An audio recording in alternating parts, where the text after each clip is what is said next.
నమస్తే.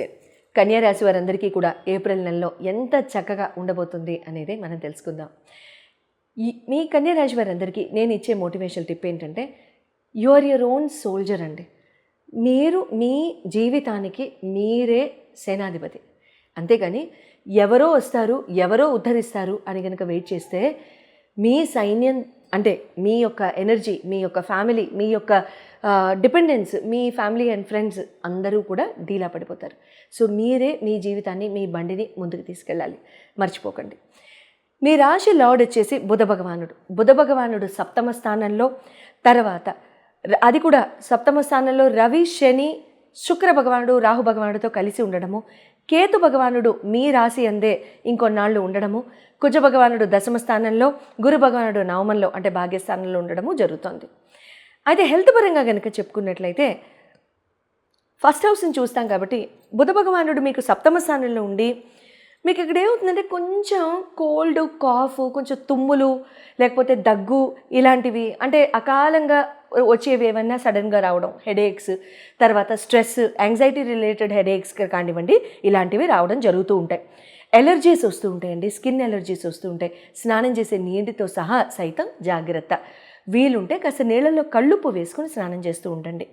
ఎడ్యుకేషన్ పరంగా చూసుకున్నట్లయితే ఫిఫ్త్ హౌస్ని చూస్తాం కాబట్టి శని భగవానుడు మీకు అధిపతి కాబట్టి శని భగవానుడు వచ్చేసి మీకు సప్తమ స్థానంలో ఇందాక మనం చెప్పుకున్నట్టుగా ఇంకా మిగతా గ్రహాలతో కలిసి ఉన్నారు కాబట్టి, అండ్ శని అప్పుడే మూవ్ అయి ఉంటారు కాబట్టి శని భగవానుడు ఉగాది అయిన తర్వాత మొట్టమొదటి సంవత్సరం కాబట్టి ఇక్కడ మీకు ఒక రకంగా ఏమవుతుందంటే విద్య మీద ఇంట్రెస్ట్ పెరుగుతుంది.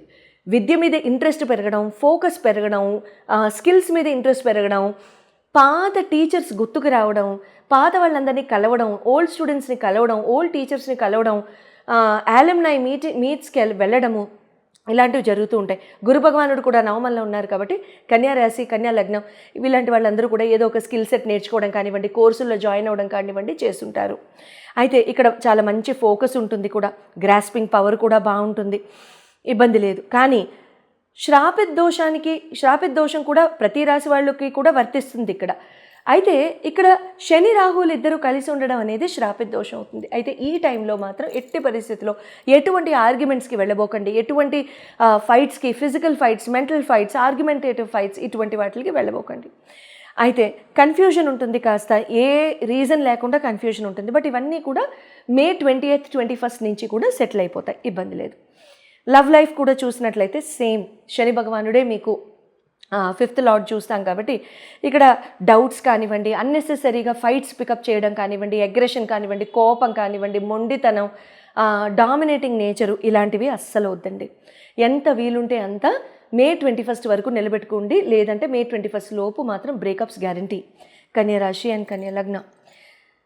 మ్యారేజ్ హౌస్ కనుక చూసుకున్నట్లయితే ఈ సప్తమ లార్డ్ని చూస్తాం కాబట్టి గురు భగవానుడు సప్తమ హౌస్ యొక్క అధిపతి మీకు గురు భగవానుడే కాబట్టి మంచిదే, శుభం. నవమంలో ఉన్నారు, భాగ్యంలో ఉన్నారు, వెరీ గుడ్. మంచి టైం అనే చెప్పాలి, చాలా చాలా బాగుంటుంది, శుభంగా ఉంటుంది. మంచి చేంజెస్ వస్తాయి మీ మ్యారీడ్ లైఫ్లో కూడా. ఇంకా చక్కగా ఎంప్లాయ్మెంట్ పరంగా కూడా మీ కన్యారాశి వాళ్ళు, మగవాళ్ళు అయితే ఆడవాళ్ళు ఆడవాళ్ళు చూస్తారు, ఆడవాళ్ళు కన్యారాశి వాళ్ళు అయితే మగవాళ్ళు చూస్తారు. మీ లైఫ్ పార్ట్నర్ యొక్క కెరియర్ పరంగా మీరు చేంజెస్ చూస్తారు. ఎప్పుడు మే 18 తర్వాత చూసినప్పుడు మూవ్మెంట్ ఉంటుంది, అంటే ప్లేస్ ఆఫ్ డొమిసైల్లో మూవ్మెంట్ ఉంటుంది అన్నమాట, ప్లేస్ ఆఫ్ డొమిసైల్ చేంజ్ ఉంటుంది. సో ఇల్లు మారడం కానివ్వండి, ఊరు మారడం కానివ్వండి, ఆ సిటీ మారడం కానివ్వండి, కంట్రీ మారడం కానివ్వండి, ఇలాంటివి జరుగుతూ ఉంటాయి.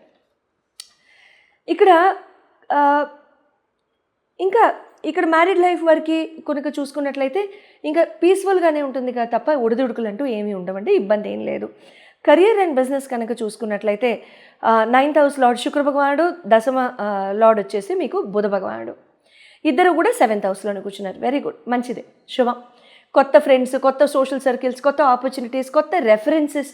మీరు ఉద్యోగాలు ట్రై చేద్దాం అనుకున్నారు, రెఫరెన్సెస్ కోసం వెతుకుతున్నారు, అడగండి, ఆస్క్ యువర్ ఫ్రెండ్స్. ఈ టైంలో మీ ఓల్డ్ బాస్ ఎక్కడో కంపెనీకి మూవ్ అయ్యారు, ఆ ఓల్డ్ బాస్ని కాల్ చేసి మీరు రెఫరెన్స్ అడుగుదాం అనుకున్నారు అన్నప్పుడు వాళ్ళని రెఫరెన్సెస్ అడగడము, లేకపోతే ఉద్యోగం మారడానికి వాళ్ళని రెఫరెన్స్ అడగడం, ఇలాంటివి చేసుకోవచ్చు, ఇబ్బంది లేదు. కొత్త కొత్త బిజినెస్లో ఉన్న వాళ్ళకైతే కొత్త వెండర్స్ని ఆన్బోర్డ్ చేసుకుంటారు, కొత్త కాంట్రాక్ట్స్ వస్తాయి, కొత్త డీల్స్ వస్తాయి. డీల్స్ ఇప్పుడు సైన్ చేయొచ్చా? Important point. డీల్స్ వస్తాయి అన్నాను, డీల్స్ ఫైనలైజ్ అవుతాయి నల్లా. మే 21 వరకు ఆగండి, వీలుంటే మే 31 వరకు ఆగండి అబ్బా. మే 31 తర్వాత అప్పుడు చేసుకోండి మీరు డీల్స్, కాంట్రాక్ట్లు, సైన్లు, ఏదన్నా కొత్త కొత్త ఎంగేజ్మెంట్స్ కానివ్వండి, అసోసియేషన్స్ కానివ్వండి, కొలాబరేషన్స్ కానివ్వండి ఆఫ్టర్ మే 31. ఓకే, శుభం జరుగుతుంది. శని భగవానుడు, రాహు భగవానుడు యొక్క నవగ్రహ మంత్రం వదలకండి, ఎట్టి పరిస్థితుల్లో వదలకండి. 108 సార్లు చేయగలిగితే చేయండి, లేదా ఓం శనీశ్వరాయ నమ అనే మంత్రం అయినా చేసుకోండి 108 సార్లు. తర్వాత ఓం నమ శివాయ జపం చేసుకోండి. సరస్వతి మాత ఆరాధన అష్టోత్తరం ప్రతిరోజు చదువుకోవడం. ఎప్పటి నుండి? మార్చి 29 నుండి కూడాను మే 18 వరకు కూడా చేసుకోండి, శుభం జరుగుతుంది. అయితే హనుమాన్ చాలీసా ప్రతిరోజు 2 సార్లు చేసుకోండి. మార్నింగ్ అయినా చేసుకోండి, ఈవినింగ్ టైమ్స్ అయినా చేసుకోండి. శుభం భూయాత్.